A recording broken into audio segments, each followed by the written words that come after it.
皆さんこんにちは。今回の動画のテーマは、機関投資家による指数入れ替えの個別銘柄の需給、4月末に発生する銘柄入れ替えのインパクトをご紹介したいと思います。最近はトランプ大統領の言動によって相場が大荒れな中で皆さんも投資スタンスの調整に宿泊されているかと思いますが、今回は当チャンネル主要テーマの一つ、指数入れ替えの対象となる銘柄ですね。1月、4月、7月、10月の四半期に一度大きな入れ替えが行われるのは日本の株式相場を代表する指数の一つであるトピックスですね。このトピックスに連動するように投資する ETF であったり年金運用といったところは、皆さんと違ってほぼほぼ指数通りのポジショニングということで、ほとんどですね、トランプ大統領の言動による経済へのインパクトを一生懸命考えて投資するというよりかは、ただ機械的に指数通り投資しているといったような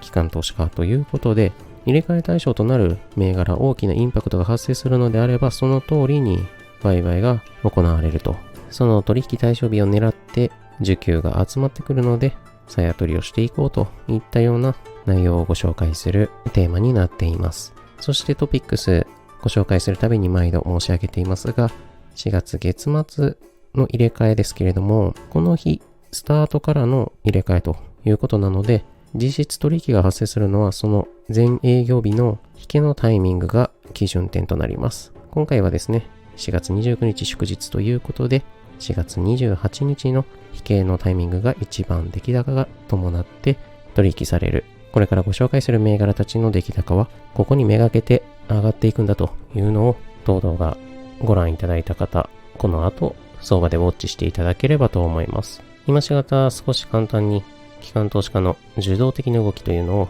ご紹介しましたけれども、少しどういった目処をつけて、この動画を見ていけばいいのかというのをおさらいしますと、ETF 投資信託、年金運用といったトピックスを連動対象として運用している機関投資家、月末1営業日前の矢印のタイミングで取引が発生するということで、ここに対してですね、証券会社が取引対象となる銘柄を売買仲介する。買いの銘柄は斡旋してくると。そして売りの銘柄は処分していくといったような形を証券会社が仲介するということですね。そして ETF や投資信託といった受益者が多く多岐にわたる運用形態の場合はほぼ矢印のタイミングで取引が発生します。よっぽどインパクトが大きい場合は前後に散らすこともありますが、それよりかは年金運用といった顧客対象が限られた機関投資家になる場合は、より柔軟に前後に散らして取引を行うことが可能です。そういった需給、あるいは投資割合というのも踏まえて、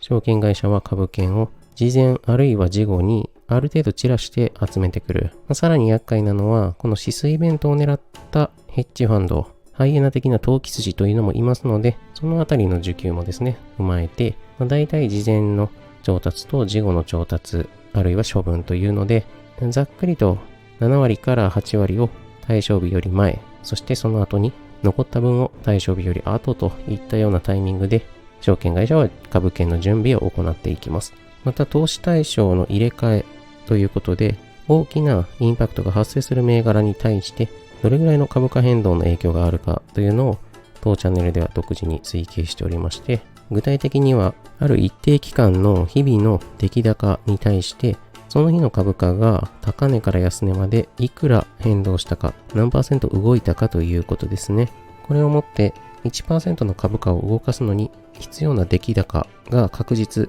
計算されるわけですけれども、この一定期間において平均を取ることで、それぞれの銘柄の 1% 動くときに必要となる出来高の数というのを算出します。例えばですけれども、この出来高が最も大きくついている日と、この大きな値動きがあったけれども出来高が少なかった日、これを比べると左側の出来高が大きい日というのは 1% の株価を動かすのにより大きな取引が必要だった日、一方で右側の大きく下落した日というのは 1% 下がっていくのにわずかな出来高でも一気に動いた日といったような計算の方法ですね。これを一定の期間で鳴らしていくというイメージです。それではお待たせいたしました。今回4月末のトピックス入れ替えで大きなインパクトが出てきそうな銘柄というのをご紹介したいと思います。まずは売りの方で今ご紹介した株価へのインパクトが大きな銘柄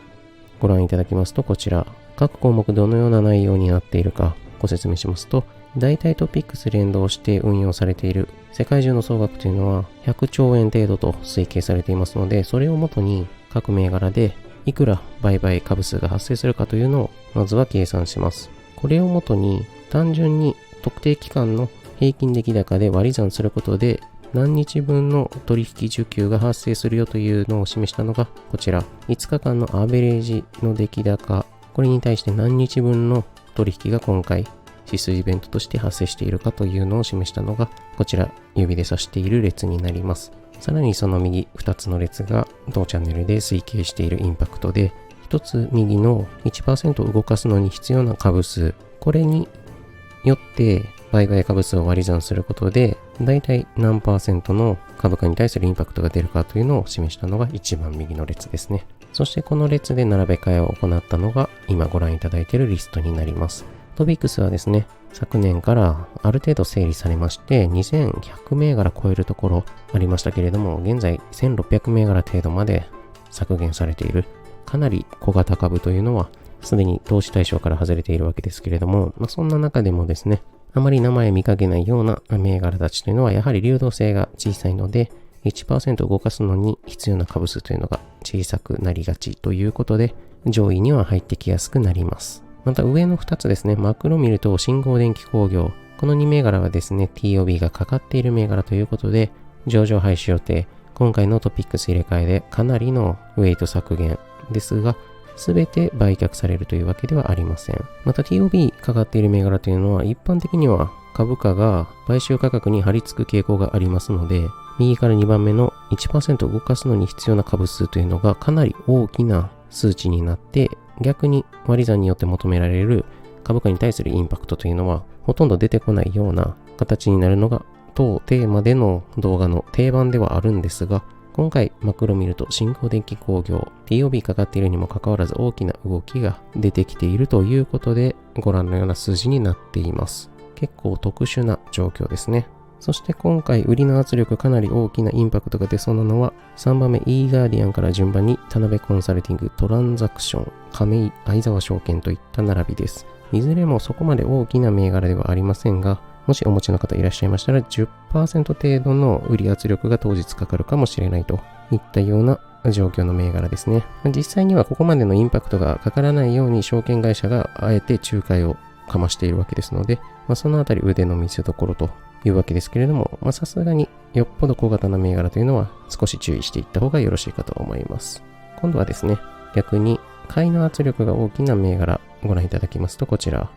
もかなり小型の銘柄が上から並んでいまして、売買代金の大きさがそこまでない割にインパクトが大きいというのが小型株の特徴になってきます。上から順番に随光、スズデン、インテージホールディングス、これらは売買代金10億円以下ですけれども大きなインパクトと計算されていて、4番目の未来工業、ここから13億ぐらいといったところですね。あまり小型株のポジション取りたくないよという方は売買代金の大きさも合わせてご覧いただきながらインパクト大きい銘柄というのを狙っていってみてはいかがでしょうか。そうするとですね、売買代金今度大型株でインパクト大きな銘柄どれだろうなというふうに気になってくるわけですけれども、ご覧のリストだと650億の買いが入っている下から2番目の JX 金属、最近上場した銘柄ですね。あとは50億程度の大弾、40億程度の理学ホールディングスといった銘柄が入っているわけです。そうするとですね、今度気になるのはインパクトの推計順に並べるんではなくて、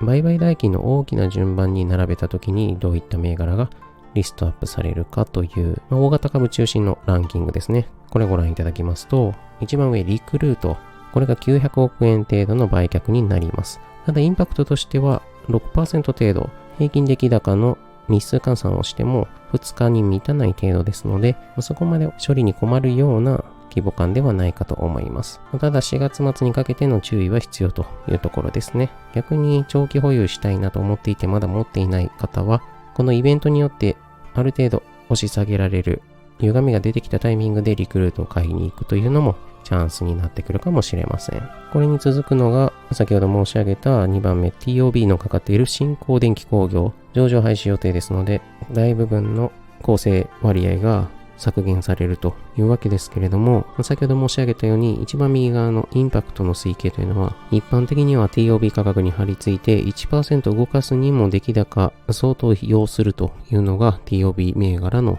常ではありますが、実はこちらの銘柄でですね、とんでもない空売りのミスというのが外資系企業によって行われていた。こちら先月末ご紹介した動画になりますが、あまり視聴回数回っていませんので、もしご興味ある方、よろしければこちらも合わせて勉強がてら動画を垂れ流していただけますと幸いです。より詳しいデータ分析も行っていますので、当チャンネルのことを詳しく知っていただける機会になるかなと思います。また3番目以降はですね、東京海上ホールディングス、三井物産良品計画と、そこまでインパクト大きくないような銘柄ですね。いずれも200億から300億程度の売却にはなりますが、超大型株のリストですので、出来高換算すると1日2日程度の取引で処理できるような変更株数となっています。少しインパクト大きそうだなというのは中ほどのオープンハウスグループと GMO ペイメントゲートウェイ。いずれも80億程度の売却ではありますが、そこまで相対的には大型株ではないということで、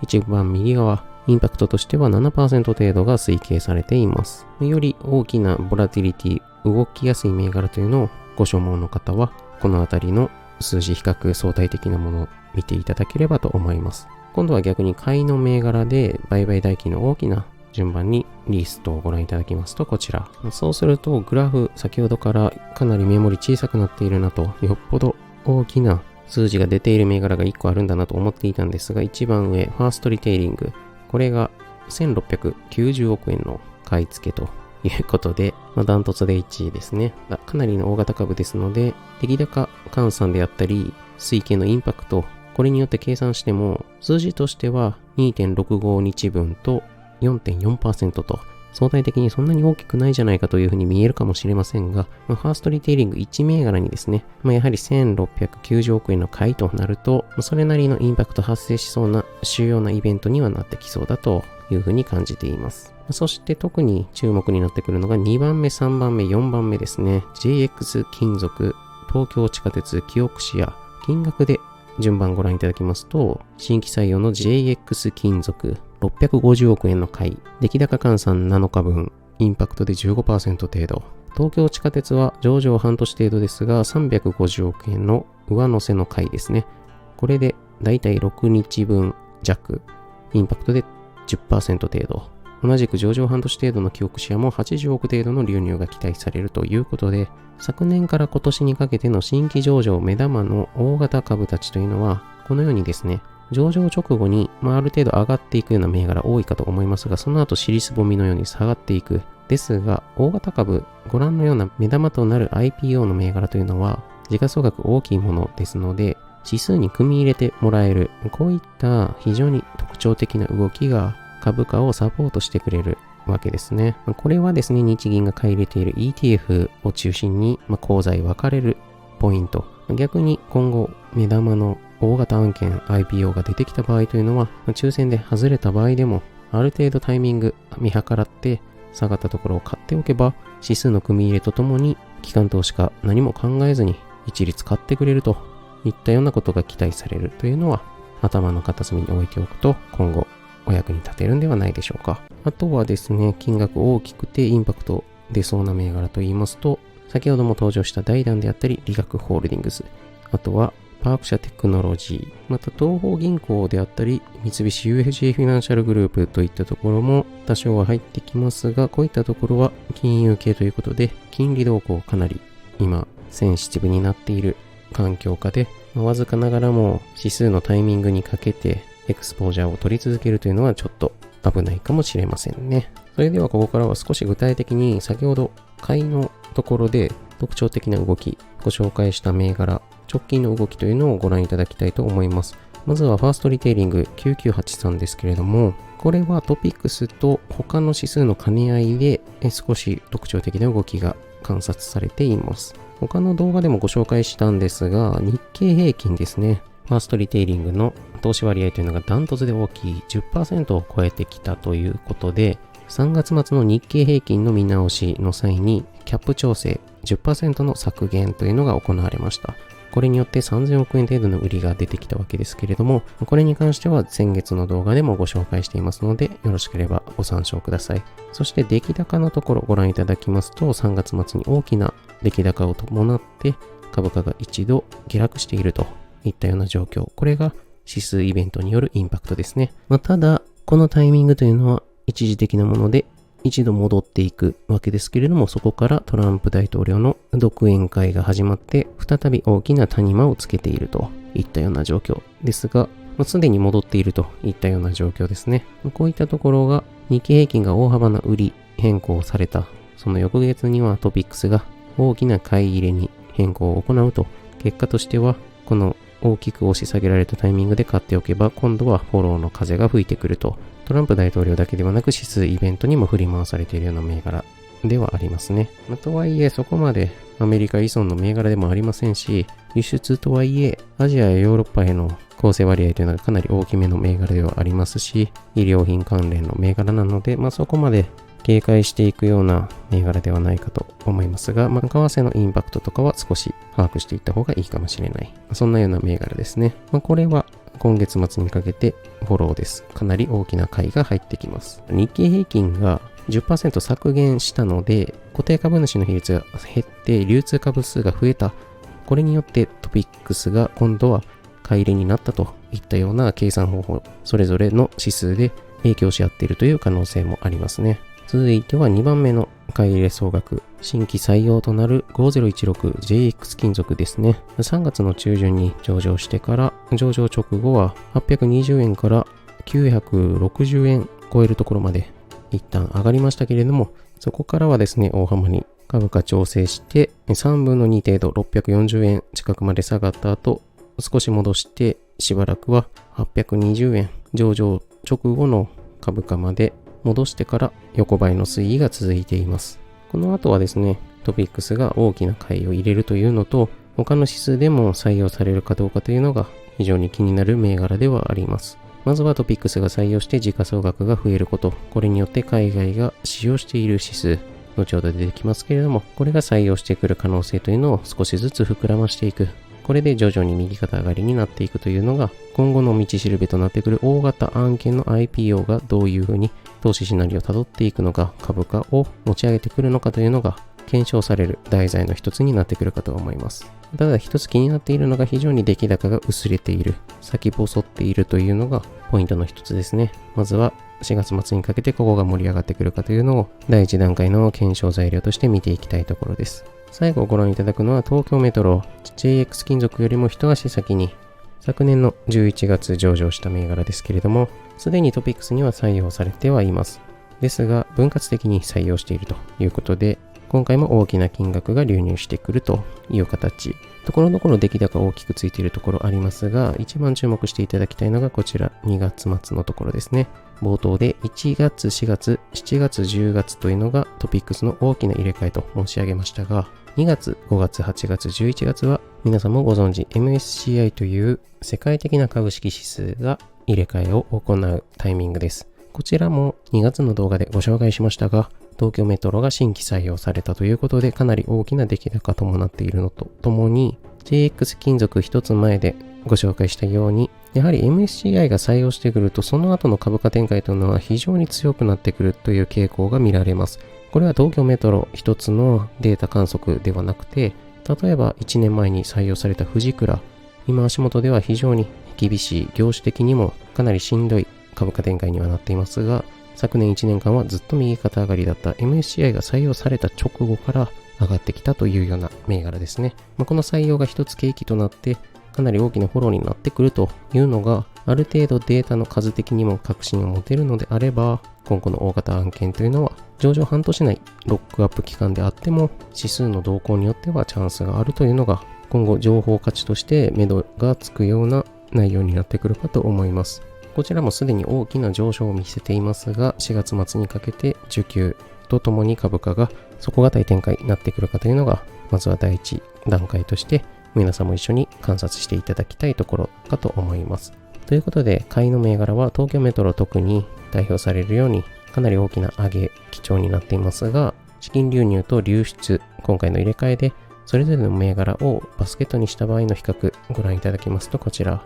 青の線が買いの銘柄のバスケット、そしてオレンジの線が売りの銘柄のバスケットのパフォーマンス推移。この差を取ったのが緑のラインになります。そうするとですね、4月の7日はかなり大幅な暴落を記録したトランプ大統領が関税を発表したタイミングですね。ここを境にですね、かなり買いのバスケットと売りのバスケットで差がついてきているというところ。おそらく先ほどご覧いただいた東京メトロのインパクトというのがかなり大きい割合を占めているのと、あとはファーストリテイリングですね。それなりに戻りが強いといったところが、こちらの買いの方が先行しているというグラフの主要因2つになってくるかと思います。ですので、今現在、買いのバスケットと売りのバスケットで差が出てきているよというのは、特殊な2つの銘柄によるものという評価もできますので、今ご紹介したような銘柄たちがどのような株価推移しているか、特にピックアップしたような